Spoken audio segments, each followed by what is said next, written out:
घरातील काही कामं असतात की ते पुरुषांशिवाय होतच नाही. चल फायनली आज मी ते काम स्वतःहून केलं. त्याचा आनंद काही वेगळाच होता. पण त्याआधी मला आलं होतं पार्सल. काय ओपन करून बघितलं तर हा ड्रेस होता. छान चला तर मग हा ड्रेस मला खूप आवडला होता. पण मला तो थोडासा लूज वाटत होता म्हणून मी तो चेंज करेल नाही करेल ते बघू आपण पुढे.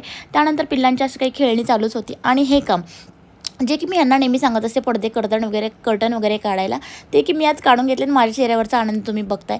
त्यानंतर दुकानावर गेलो होतो. मुलांनी रसना आणला होता आणि अख्खा वेळ माझ्या मागे लागले होते, "मम्मा ज्यूस बनव, मम्मा ज्यूस बनव." तर म्हटलं चला फायनली दुपारच्या टायमिंगमध्ये मी त्यांना ज्यूस बनवून दिला. रसना त्याला आपण लहानपणी रसना म्हणायचो. सो अशा प्रकारे मस्त बनवला. पण तो होईपर्यंत त्यांना दम कुठे निघतोय, "मम्मा मी बनवू का? मी असं करू का?" हे अशी मध्ये मस्ती चालू होती. असे काही लाड प्यार करत करत आम्ही रसना तयार केला आणि त्यांची आयडिया की मम्मा पण यामध्ये ठेवायचं का.